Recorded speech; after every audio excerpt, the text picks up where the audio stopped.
No matter if points are gained or points are lost, there will be much to discuss. For analysis regarding tonight's Winnipeg Jets game, here are Dave Manouk, Ezra Ginsburg, and your host, Drew Mandel. The Illegal Curve post-game show, presented by Play Now, the official sports betting partner of the Winnipeg Jets, starts now.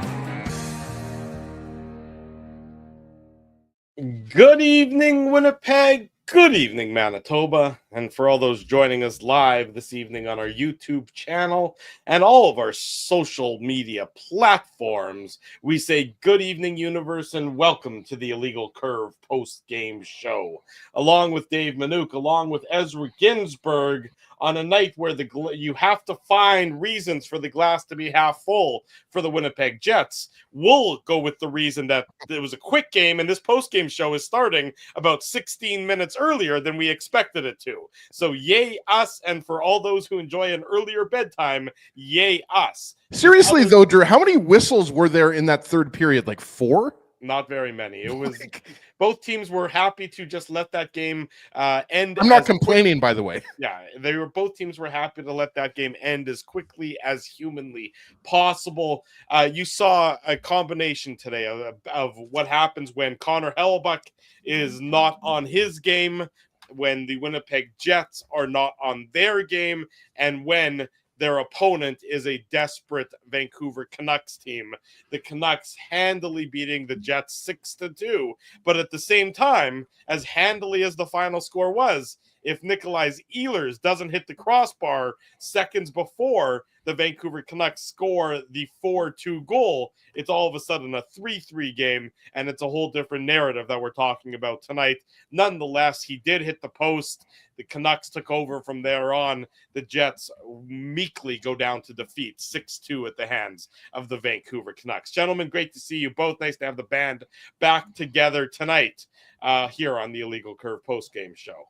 Yeah, I missed a few shows there. I was a little bit under the weather, but glad to be back. And Drew, you mentioned Nick Ehlers rings iron. Also, Remember Mark Scheifele had that glorious chance right before that, right? So I just kept thinking in that second period, hockey's just such a funny sport. It's obviously the best sport. We're a little bit biased here, but I mean, this was not really as one-sided as the score indicates, right? And the Jets, for that matter, had the puck in the Canucks zone for most of that third period, right? Yeah. And I thought even though, maybe the first, 5 to 7 minutes of the first period wasn't great for the Jets, they weren't generating enough. It didn't take long for them to turn it up after. So you're down 3-1 after the first period, and I actually thought that was a pretty even period. So the Canucks, obviously, we're going to use the word desperate a lot. I mean, Calgary won tonight. I believe St. Louis won tonight, right? Like, that Western Conference race, guys, is certainly looking a lot more interesting than it was, 4-6 weeks ago. And it's really anybody's. I think Calgary still has 2 games in hand, if I'm not mistaken. So Vancouver needed this. They're going to go on that long road trip coming up, right? So they were desperate. And obviously, Pia Suter, when he makes it 5-2, I mean, it's obviously going to be hard for the Jets to – look, you can score 6 goals, but Kevin Lankinen played really well. Yeah, and he played Connor Hellebuyck tonight. He did, and he was terrible when he was in Winnipeg. Let's not forget, not only did Kyle Connor score a hat trick, Dave, he scored a hat trick in the first period, right? A natural hat trick at that. Exactly. So, I mean, Lankinen obviously had something to prove. All of the talk, I was listening to Matt Sakaris on Winnipeg Sports Talk today. I mean, there was a lot of talk about how Brock Besser's been struggling, how Elias Pettersson's been struggling. Well, both of those guys stepped up in a big way. So it's not that the Jets played poorly tonight, Dave, because I actually thought they played pretty well. Kyle Connor was buzzing all over the ice. Obviously, Nikolai Ehlers had a beautiful goal. He was excellent. We talked about it. He hit the crossbar. Vancouver just outplayed them tonight. They were more desperate, and they jumped on their goals. Like Brock Besser's goal, we'll get into that in the Play Now game recap, but that's just not a goal that you see very often. Connor Hellebuyck can't hang on to the puck, and then he bats it in. So, sometimes you got to just say, the Canucks got the better of the Jets tonight. Yeah, better goaltending in Vancouver, Dave, and they responded to being called out by their head coach. We know that it's been a difficult year in Vancouver, and that's putting it mildly, with all the drama between JT Miller and Elias Pettersson, and how that sort of has overshadowed the entirety of the season. Thatcher Demko out of the lineup more than into the lineup. And this is a Canucks team that was embarrassed on Sunday night on home ice by the Utah Hockey Club. And the question was, how would they respond? Rick Tocchet called them out and said, look, you can't do that. You can't be that. You can't have that kind of performance and expect to be a playoff team. And to the Canucks' credit, they did respond tonight. It certainly helps them that the Jets had an uncharacteristically sloppy game with poor defensive coverage. But, full marks for the people on the West Coast, they took advantage of their opponent's mistakes and capitalized with the victory. Yeah, I mean, look at this. You can't look at this Canucks team and not think it's very disappointing. They were a 50-point team as they last year, 109 points. Now they have 32 wins, but they had 31 wins coming into tonight's game, and fighting their first last year in the Pacific, and now fighting for their playoff lives with Calgary, as you mentioned, Drew.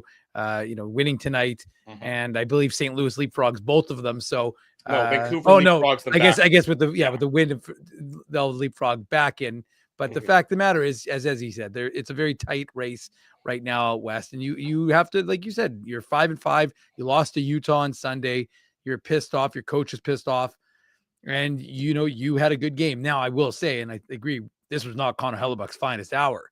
Yeah. And it was, as he said, it was one of those games where if he covers that puck at 3-2, that's a game that the Jets don't deserve to win. I mean, they didn't play terribly, but he didn't have a good game. And so the fact of the matter is that you very easily could have won that game. I mean, good teams still win games. They don't always deserve to win, right, boys? And so but they don't usually win those games when the goaltending is bad. Sometimes you can play a bad game. Yeah, but I agree. I agree with you, Drew. And that, but that's what but at the same time, I'm just saying that, we're not used to seeing, especially this year, Connor Hellebuck have an off night. I'm a little surprised. I mean, I saw your tweet during the game that you thought Eric Comrie would come in for the third period.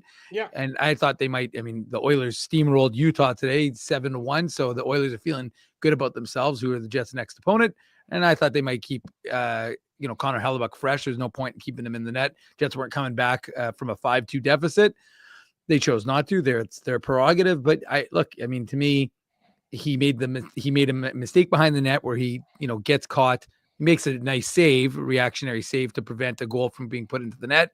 That was the play on Jonathan Lekaramaki where he comes out and dives and makes the save in the first period. Yeah, but to me, again, like I said, like the biggest mistake by him, which we don't see, and again, like I'm not, we've lauded everything he's done throughout the course of this season as 68 games prior. There haven't been too many games where we've criticized his play, but I mean, he was just slow. He was slow to cover it up. Besser makes the play, and normally he gets that. He makes that save. No, it's not an issue. And then he looks behind him. So I just don't think he had his best. And when he's not at his best, and the Jets aren't, at 100% Christmas. And look, there's a lot of guys that are not bringing it right now. Nino Niederreiter, what is it, 13 games. I'm going to say, Dave, the third line, that's kind of in my notes. That's what I had kind of circled. Like, obviously the Lowry switch, like Lowry and Barron switched. I don't know if you want to call it, the I like how they said on the broadcast, like they're like, well, Lowry's on the fourth line now. I'm like, I'm pretty sure they moved the two wingers up to the third line. It's funny you mentioned that, Dave, because I didn't view it like that because I thought Lowry had a good game. No, like it wasn't Lowry. It wasn't. Kevin just got it wrong. It was Nino and Appleton being demoted to the fourth line. Well, so here's the numbers of the line switch. So for those of you just joining who maybe didn't watch the game, the first period had the lines as you would expect: Lowry with Appleton and Niederreiter, Tanev with Iafallo and Morgan Barron. So that was standard. At the end of the first period, to start the second, Adam Lowry started playing with Iafallo and Tanev. Barron started playing with Appleton and Niederreiter. Lowry, Tanev, and Iafallo in just under 7 minutes of ice time at 5-on-5. 9-1 were their shots, the shot attempts in their favor. Conversely, earlier in the game, Appleton, Lowry, Niederreiter played 4 minutes and 34 seconds together at 5-on-5. Shot attempts were 8-0 for the opponent. Right. So you can see how caved in the original third line got to start the game and how dominant the revised third line was to continue the game at that point in time. Well, and Dave, that made so much sense, right? Because Tanev was obviously influential, getting in on the forecheck, banging, crashing at the net for the Iafallo second goal, right? Like, so it made sense to elevate Tanev and Iafallo and demote Niederreiter and Appleton, who just weren't having a good game, and they haven't been playing well lately, and that's something to monitor, right? Like, obviously, guys, Tanev has played with Lowry in his first iteration with the Jets, right? Yeah. So you wonder if there's something there. Like, I wouldn't be surprised if we see a new look third line. I wouldn't be surprised if they keep that line together, to be honest with you. Well, and the only thing I would say is that this team did come in having won 4 of 5. So before we go and throw the baby out with the bathwater, it is worth remembering that good teams can still have bad games. And this, again, I wouldn't say the team overall had a bad game. No. If you look at the numbers would bear that out. I think it's more just that there are individuals who didn't play particularly well. And we've already isolated 37, 22, 62. I still think 13 needs be doing a little bit more at 5-on-5. And Sure. so, again, like I said, I actually thought like really the Nemestikov line was good. I mean, Ehlers was doing his Ehlers thing, and like as he said, if he gets that goal, I mean, it's a tie game and it changes the nature of that hockey game overall. I mean, he also, again, guys want to do sometimes you want to do almost too much. So, you saw that Ehlers tried to do the old Ehlers wind up from deep in the zone, then had the puck poked off his stick in the neutral zone. Mm-hmm. But I get why he's doing it. He's trying to just do his human zone entry thing and try and make something happen for his team. But this was just one of those games where when Connor Hellebuck is kind of in that funk, you're in a bit of a trouble. You're in a lot of trouble. Exactly right. It's sometimes, especially when the defensive approach and the positioning collapses alongside of it. It was just really offensively, the Winnipeg Jets were fine tonight. They had a number of grade A opportunities that Kevin Lankinen made some tremendous saves on. Defensively, they were a bit of a tire fire in their own zone, and that's not something that has happened very many times this year. You can count on the home game against Toronto. They weren't good in their own zone. The road game in Florida, they weren't good in their own zone. And this game tonight against Vancouver, they weren't good in their own zone, where it was sort of breakdown after breakdown after breakdown. About Appleton and Niederreiter. So at 5-on-5, Appleton played 11 minutes and 10 seconds.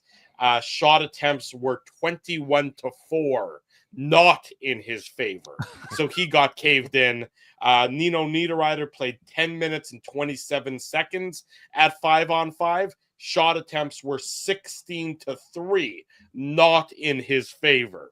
So you can see that Appleton and Niederreiter, and it's not a surprise to anybody who's been watching this team as of recent, they've been quiet. They've been struggling. I think it's something like 2 goals in their last 37 games. I think it was mentioned by Dan on the broadcast, Drew. Like, obviously combined, right? Niederreiter's gone 14 games now, Dave, without a goal. Right. And look, I mean, this line has been a big part of the Jets' success. It's a big reason why they're first in the division, first in the conference, first in the league, right?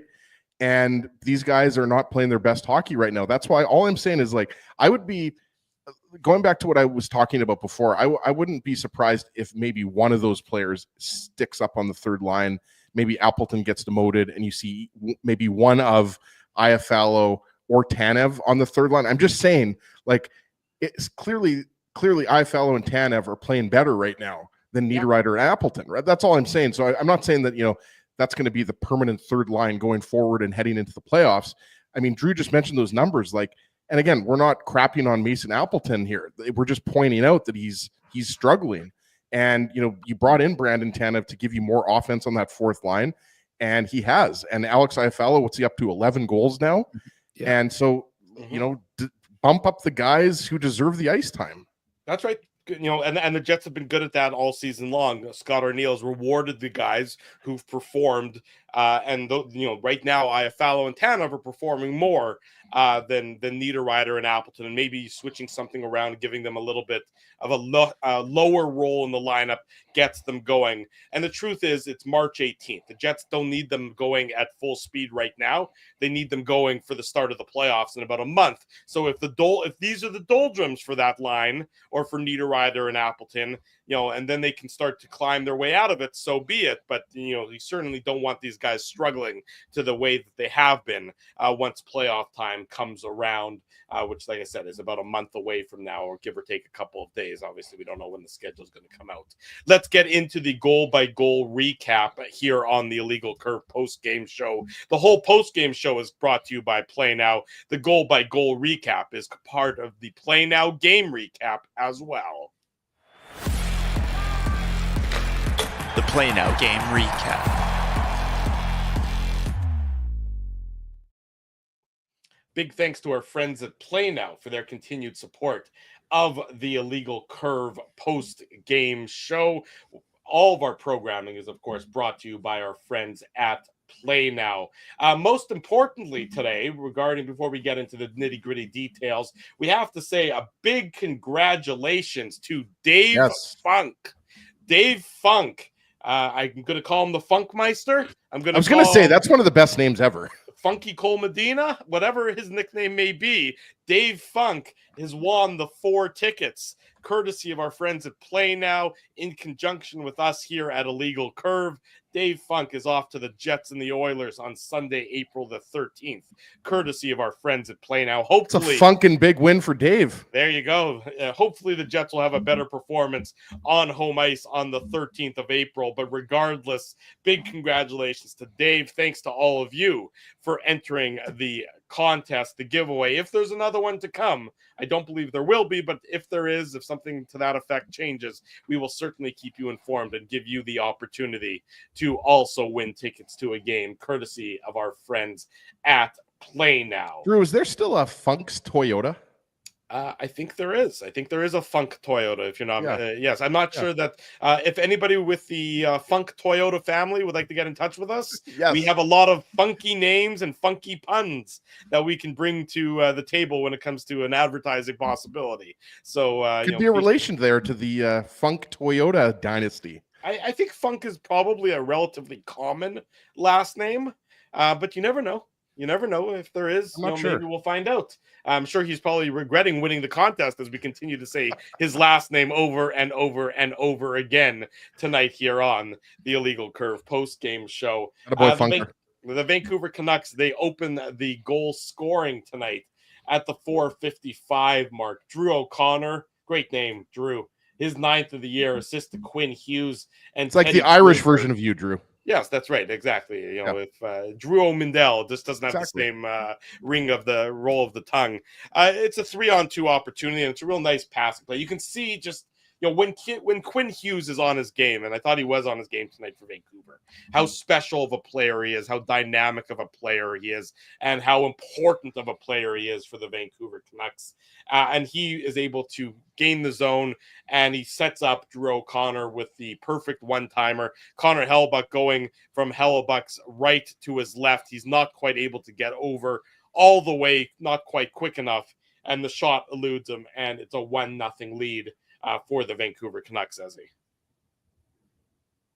Yeah, sorry, I just had to unmute myself there. My little sausage fingers sometimes they get a little stuck together, and I don't unmute myself there. But I actually hang on. We're getting informed by Quincy Frost that it's now Steinbach Toyota. The Funk family sold the dealership. So if anybody from Steinbach Toyota wants to get in touch with us, we're happy to obviously talk. They want to sponsor us. We're also willing to take. Well, we're willing to drive around funky Toyotas for the rest of the year. Well, it's funny. I know people in Steinbach. I know people, that are familiar to the car business, to be honest with you. And I should have known that, but I just remember Funk's Toyota from back in the day. But Steinbach Toyota, shout out to them. Maybe they want to, throw me a new Corolla or a new. Do they still have Tercels? I don't think they make the Tercel brand anymore. Or the Celica. Remember the Toyota Celica? I had a Celica. Yeah. The DTS. Yeah. Oh, Dave, you were using it to pick up chicks back in the day. Is that it? I'm sorry, Drew. I don't talk about women like that, but go ahead. Dave didn't need a car. Dave did it all with his mind. That's all Dave did. The ladies were in love with his intellect. Speaking of Steinbach, just a complete off topic. Have you guys seen that beautiful new facility they have in Steinbach? Yeah, the new arena there? Yeah, the Southeast Event Center or whatever it's called.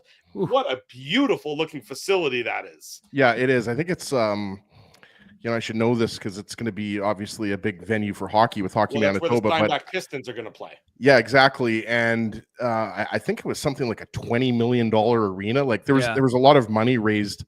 I know that in Steinbach. Our old buddy Jeffrey Bannon, He used to work for the Winnipeg Blue Bombers. Right. He's involved with the new arena. I think it's called the Southeast Event Center, if I'm not mistaken.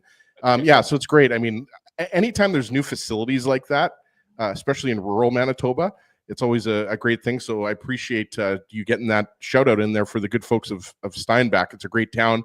But lest we digress, what I noted here, because my kids were in bed and I had time to PVR this and kind of go back and forth and look at this, like what I noted is that it looked like Mason Appleton, or it didn't look like Appleton was trying to get off the ice. Lowry laid a big hit. It turned into a 3-on-2. Yeah. And what it looked like to me is because there was a little bit of kind of miscommunication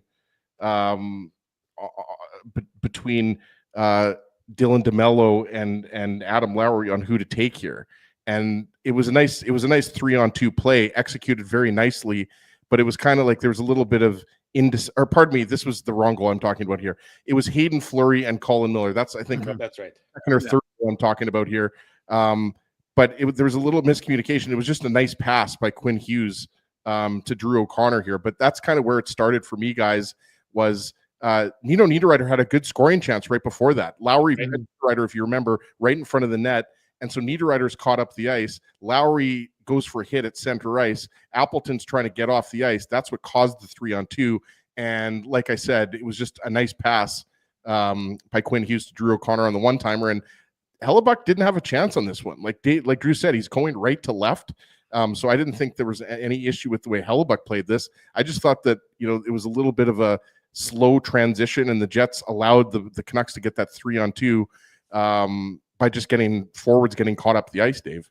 I don't love Lowry's read on this goal, Dave. I don't love him going for the hit there. Yeah. That sort of leads to all the problems. If he plays in more conservatively, I would say, then I think the Jets are in a better situation. Him going for the hit and the Canucks making the play is really what leads to the odd man rush. I think he goes for the hit on Linus Karlsson, and then that's the chaos ensues after that. And to me, Drew, the problem usually, and Lowry usually has a pretty good presence of mind, but he's got to realize, like, Nino Niederreiter is down on the ice after making the attempt in the Canucks crease. Mason Appleton goes for a hit and then just kind of stands around. That to me is the play. And then you see him call to get the line change, right? Yeah, that's what I mean though. Like, he basically is ineffective because he goes for the hit. He's a shade late, and then he's just kind of standing there, and he's in the neutral zone. And then Lowry, who's also going for the hit. So now you've got Nino back at the in the Canucks zone, and you got two Jets stranded in the neutral zone. So it's not exactly a great play. I mean, it's one thing, again, if you separate the man from the puck, but Lowry doesn't achieve that. So you're right, Drew. I mean, if you especially given the fact that Appleton had just made the play, so he knows he's the only forward left to really play some defense there. He goes for the hit, isn't successful in achieving his goal, which is to separate the man from the puck, and now they're trying to chase, and Appleton is ineffective because I guess he's used his energy to lay the hit. So he's basically gliding back. He's not doing anything to really help the situation. And then, I mean, Connor Hellebuck in this instance, I don't think he had any chance on this one. It's a well-played 3-on-2 for the Canucks. And then, it's in the back of the net and they're down 1-0. Yeah, it takes just under 10 minutes, though, for the Winnipeg Jets to tie it up. And it's Nikolai Ehlers, who, again, showing the speed of that line with Nemesnikov and Perfetti. They gain the line. It's a 3-on-2 situation for the Winnipeg Jets. And Ehlers, you can see the Canucks defenders just sort of back off because the speed is potentially going to overwhelm them. So the Jets get the blue line clean. Ehlers with a nasty cut into the middle of the ice, and he's right between the hash marks when he lets go of the shot. The shot beats Lankinen clean. It's also our Seagram shot of the game. The Seagram shot of the game. Big thanks to our friends at Seagram for their continued support of the Illegal Curve post-game show. You just see, Ehlers' speed and how dangerous he is here. The Canucks really do a good job coming all the way back to sort of make it a 3-on-3. But the way Ehlers cuts into the middle leaves defenseman Marcus Pettersson sort of, caught a bit flat-footed, which allows Ehlers to gain the space and get the time to be able to unleash the shot, Dave. And he cleanly beats Lankinen, something that wasn't easy for the Jets to do tonight as he was on his game. Yeah, and how many times have we seen Nikolai Ehlers as he make that little move where he kind of gets it to himself and then cuts to the middle, and his shot is I want to say at least 100 times. on it. Well, we saw it at least twice in this game where he almost had mirror image goals, and yeah, I mean it's just another example of what Nikolai Ehlers can bring to a team. I mean, he's got that blazing speed, he's got a phenomenal shot, and both of those things were on display. And like I said, it's a smart play. Vlad Nemestikov, I thought, actually made a number of real nice plays in this hockey game to set guys up for opportunities. Cole Perfetti had a good chance that he wasn't able to bury. And so, here's another instance where, what did the Jets do, right? As this is one of those plays where they're in the defensive zone. They recognize the play. And like I said, Ehlers gets a little pass to Nemestikov, who dumps it over to himself. And then Ehlers, creates the time and space. And again, Nemestikov, because he pushes forward, backs the defense off. So he creates that space for Ehlers to have that sort of the middle of the ice wide open. And like I said, he's deceptive. He's got a great shot, makes it, puts it into the back of the net. He's got 22 goals on the season, and it's suddenly a tied game 1-1. Yeah, and just to add one thing, Drew, I know we're going to keep it to a short post-game show tonight because it's whatever it is, 11:45 right now, or 5:12. 5:12. Yeah, we'll keep it short, but a few things. I made a note here. If you guys remember, Cole Perfetti stole the puck from Derek Forbort. He had a really good scoring chance right before that. Well, it was really which nice I wanted to Canucks to just walk away. I've never seen that. They just sort of he took the puck and both Canucks players just sort of left. Yeah, they just sort of walked away from him, and it was weak defensive coverage, weak checking, to put it mildly. You're right, Drew. I mean, it's like the Red Sea parted for Cole Perfetti there.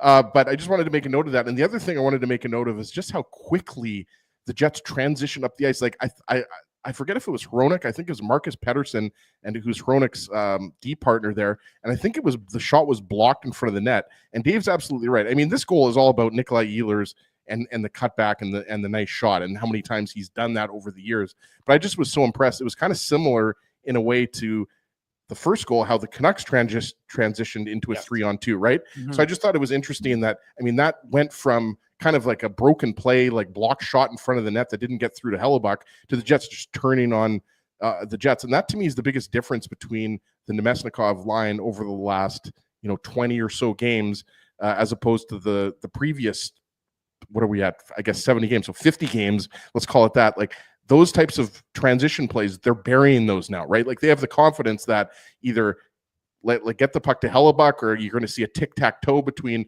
Nemesnikov, Perfetti, and Ehlers. But I just wanted to mention that, how quickly they transitioned, and also the Perfetti chance. Because I thought in a night where you could easily say the third line, that was one of their weaker games of the year, the Nemesnikov line I thought was really good tonight, even though they ended up losing by 4. Yeah, Perfetti was definitely dangerous again, like he has been for the last number of games. The continued development of Cole Perfetti is the latest talking point. In throughout the course of the seasons, there's different talking points at different periods of time. But Perfetti's development lately has certainly been one of those.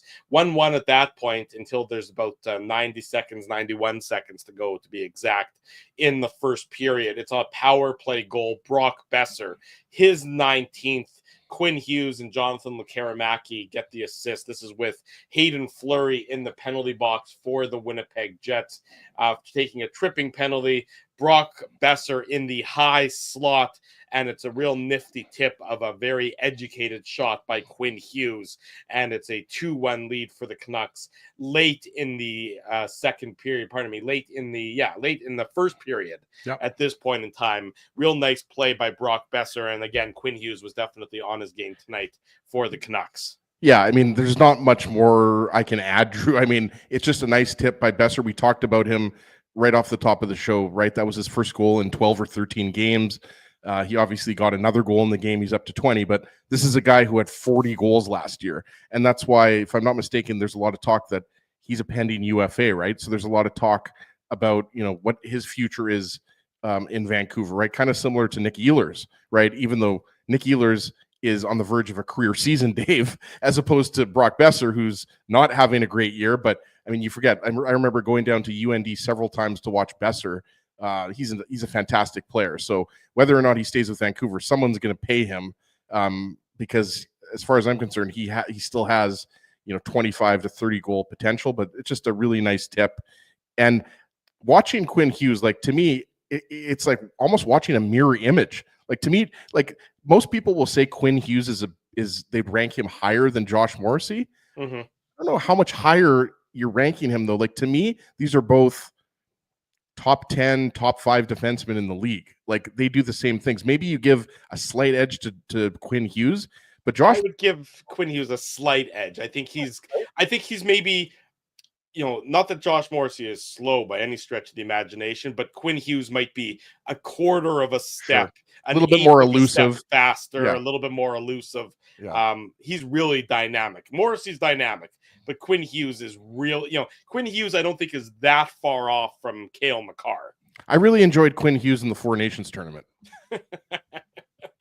Touche, Mr. Ginsburg. The Canucks make it 3-1. This is the real backbreaker. The Jets fought back in the second period to get within one, but this is a goal this is just a brain fart, Dave, that we haven't seen by the Winnipeg Jets this season.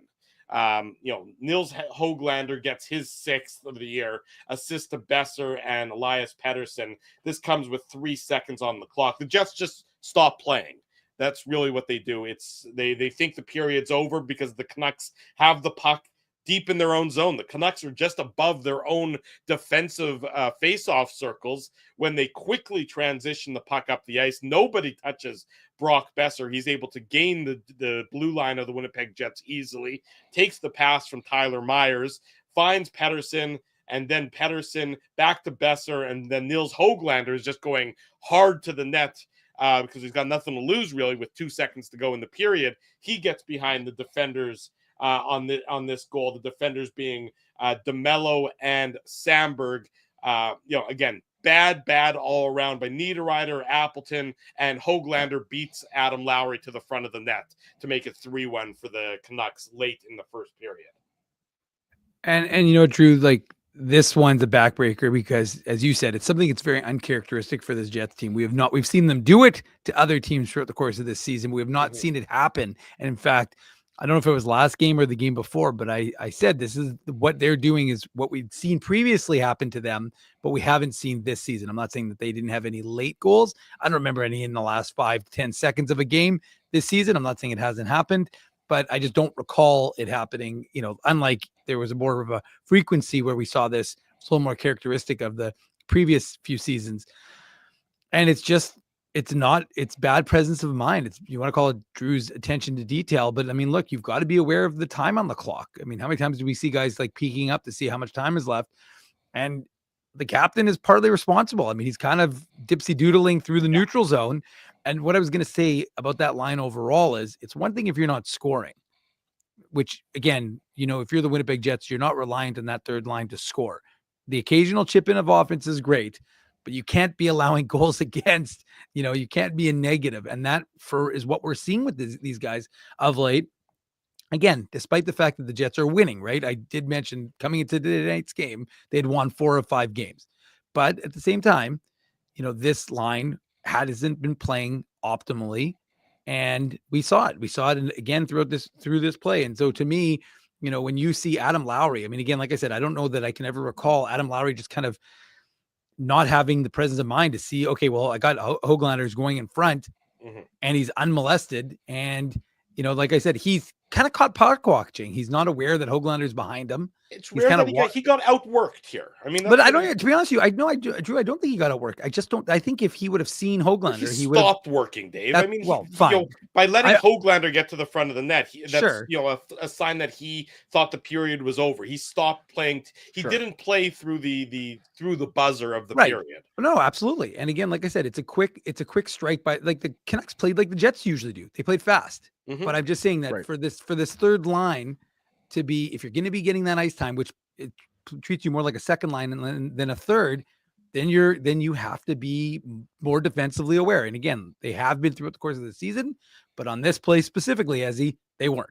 I just want to say one thing quickly here, and I confused the first goal with the third goal here, as I tend to do, mix up my goals when there's a lot of goals. But don't mix up your kids. Well, exactly. But on this particular goal, like, first, it's a beauty outlet pass by Tyler Myers to Brock Besser at the blue line. You mentioned that, Drew. Yeah. And to me, what it is here is it's like, and I slowed it down. I have it frozen here on my screen. Like it's actually a 3-on-4 for the Canucks. So there's 4 Jets back. Mhm. So what happens is Brock Besser takes the puck, gives it to Pettersson. So Dylan Sandberg's doing his job. Sandberg's the left side defenseman. He's taking Besser, and what Besser does is he feeds it to Pettersson.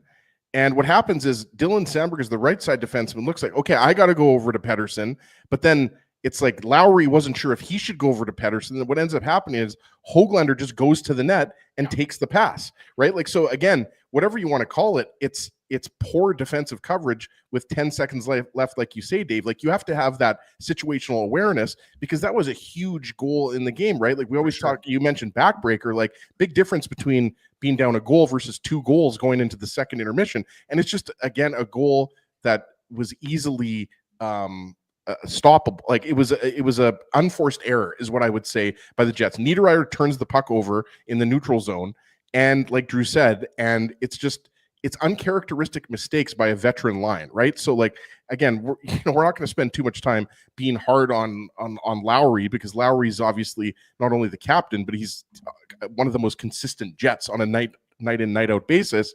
And you got to say, maybe they were just tired, whatever it was.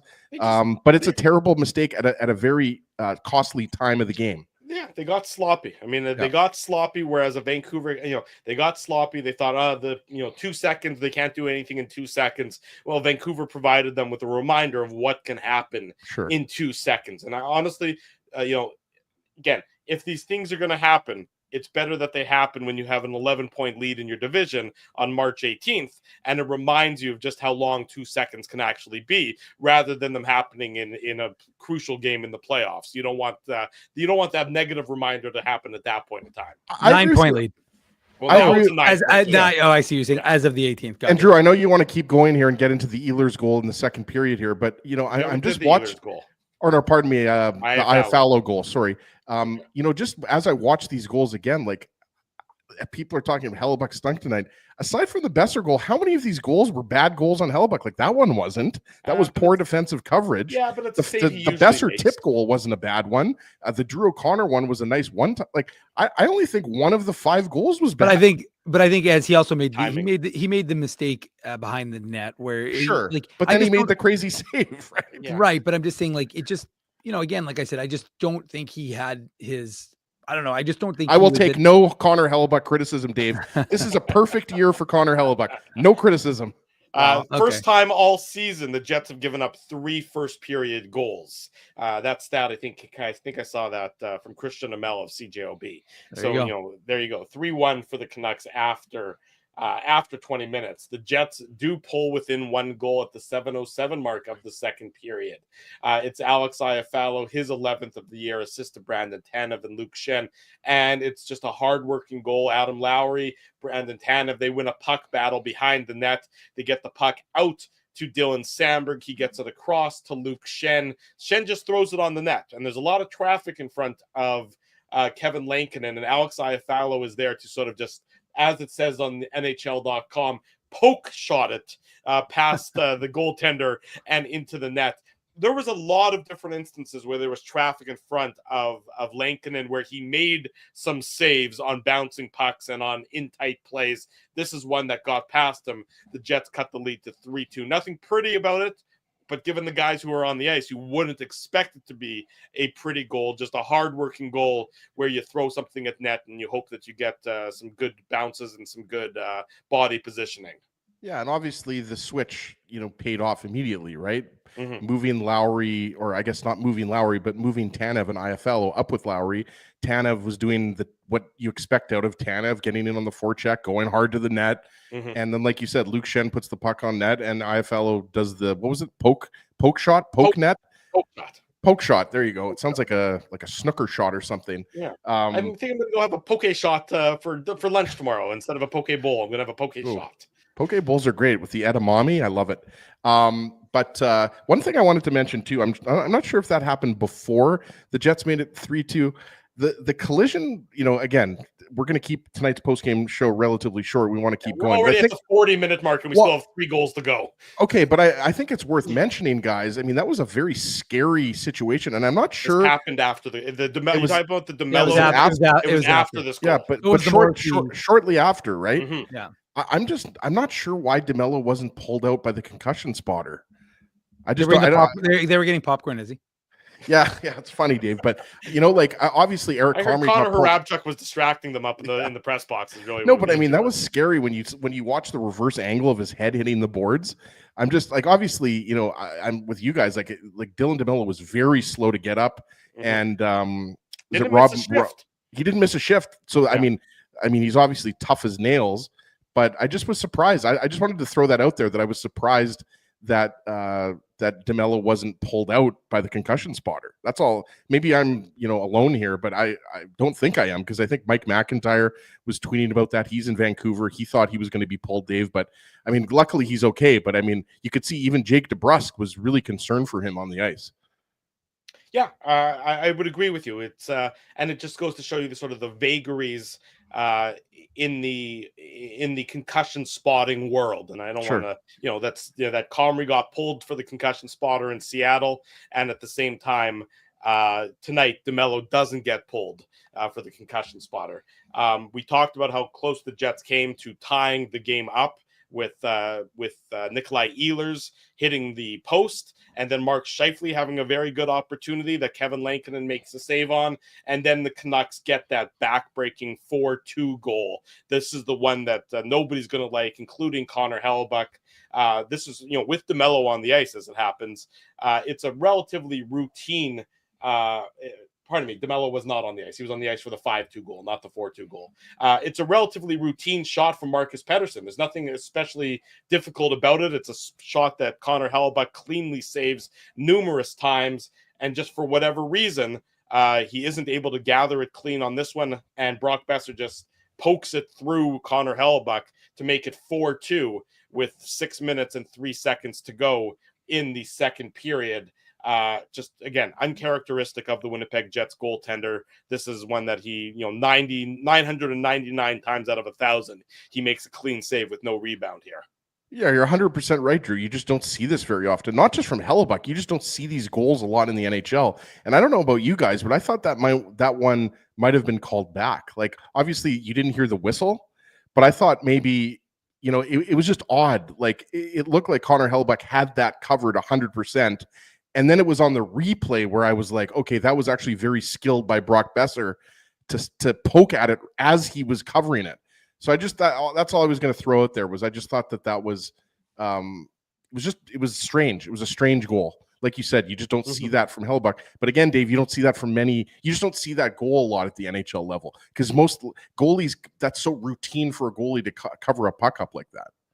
Yeah, I mean, there's not, as he's right, and there's not much to add. But to me, this was the goal that killed the Jets, because again, in a game that you're not playing your best, I'm not saying that some guys weren't playing well, but overall as a team, and hockey's a team game, last I checked, the team overall wasn't playing particularly well. And again, I know the numbers bore out the fact that the Jets were in this game, but like, you looked at that and you thought to yourself, okay, well, it's a fairly routine play, hits him in the pads, he's going to clear it.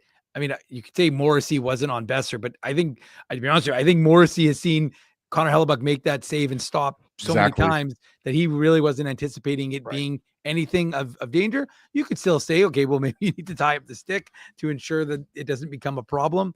But that was the sort of critical mistake, I thought, that really ended the game for the Winnipeg Jets. Again, this Jets team it surprises us. They have throughout the course of the year. So would they have tied the game down 4-2? Maybe, but it just was one of those plays where you thought to yourself, okay, well, that should do it, because the Canucks are the desperate team. They got called out by their coach, and the Jets, for whatever reason, just don't have it going on. Yeah, exactly right. Then, you can see that the game is effectively over at this point in time, because 46 seconds later, Pius Suter gets his 19th of the year assist to Kiefer Sherwood and Jake DeBrusk. And again, it's a relatively routine play. It's a dump in. Dylan DeMello goes to get it, a strong forecheck by the Canucks. The Jets have too many guys behind the net trying to gather up a loose puck. Scheifele's back there, DeMello's back there, Morrissey's caught a little bit in no man's land. Suter comes out from behind the net. And Sherwood with a great pass right in front of him. Nobody's touching Suter. He's able just to poke it past Connor Hellebuck, and it's 5-2 at that point in time. And it's all said and done for the rest of the game. There is, of course, an empty net goal. But did he poke shot it, Drew? He didn't poke shot it. It's apparently a wrist shot. It's amazing how the Alex Iafallo goal was a poke shot, but this one, which didn't look that dissimilar. This was literally a tap in. Right. It's called it, but apparently it's called a wrist shot, if you believe NHL.com. There was nothing about that was a wrist shot. I'm sure that will be changed, or if anybody cares. I don't know if Toyota Pia Suter cares. I don't know if you guys caught that one there that I did that. But and Kiefer Sherwood on the all stick team.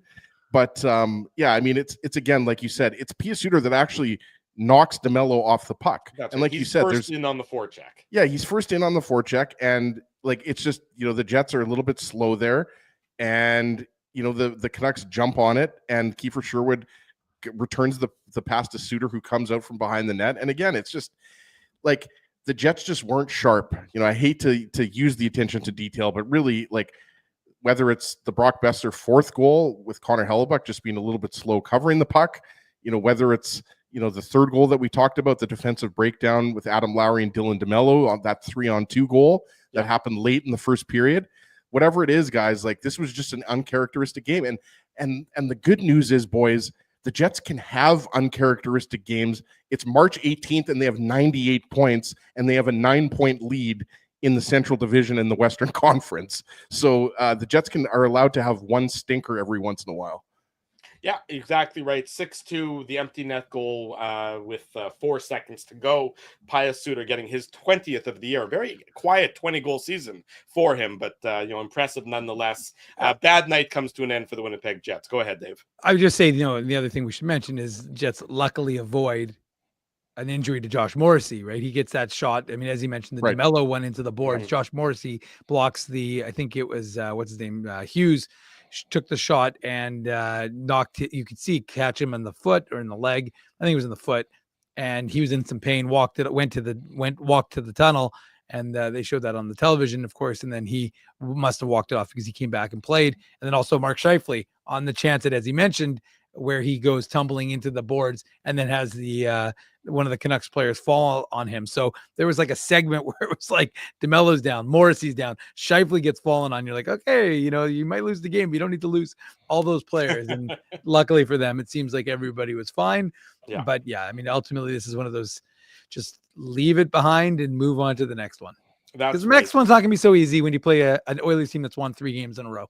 And they pumped the Utah Hockey Club 7-1 tonight on home. How does Draisaitl, who's second in the league in scoring, not have a point on 7 goals? Like this sounds like a guy who's got Draisaitl in his hockey pool who's upset about the scoring. No. I'm actually not in any hockey pools this year, Drew. I just was looking at the box score and I'm like, okay, McDavid, Hyman, Nugent Hopkins, looking for Draisaitl. Just again, hockey sometimes is a weird sport when one of the best goal scorers in the league gets no points in a 7-goal game. You're right about that. When we come back on the Illegal Curve post-game show, a little bit more about tonight's loss in Vancouver, and we'll get you set for the Jets and the Oilers on Thursday night. Drew Mandel, Dave Manouk, Ezra Ginsburg with you. It's now, what is this now? Wednesday morning. Smash that like button. Smash it.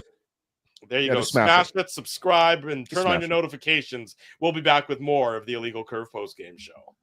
We want to thank you for not betting with Play Now and choosing our illegal gambling sites instead. Because we couldn't afford things like this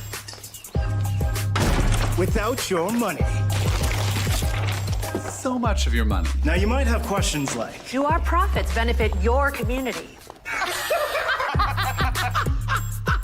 No.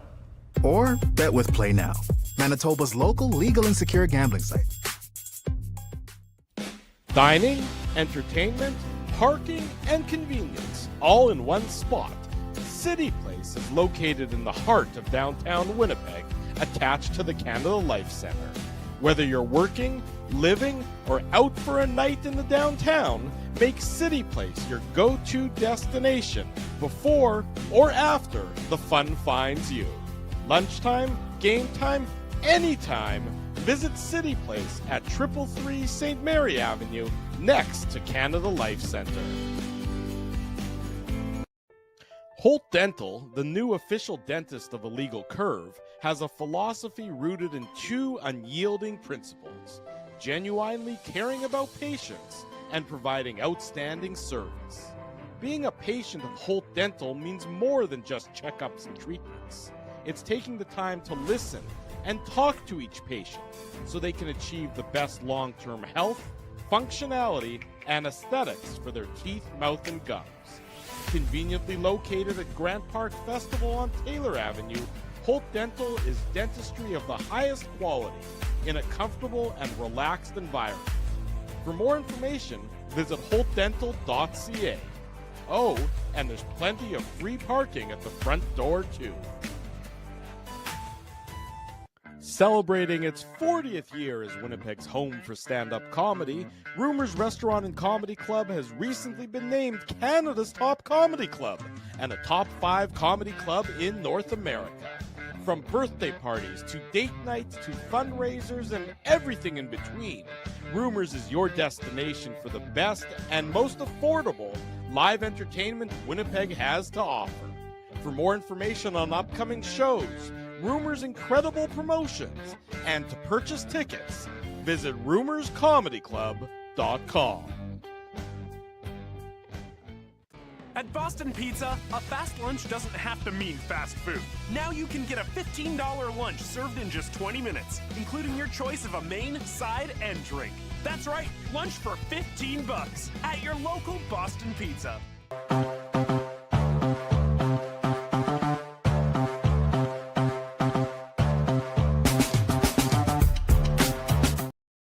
We are back Wednesday morning. The Illegal Curve post-game show rolls on. Drew Mandel, Dave Manouk, Ezra Ginsburg with you. The off day for the Winnipeg Jets.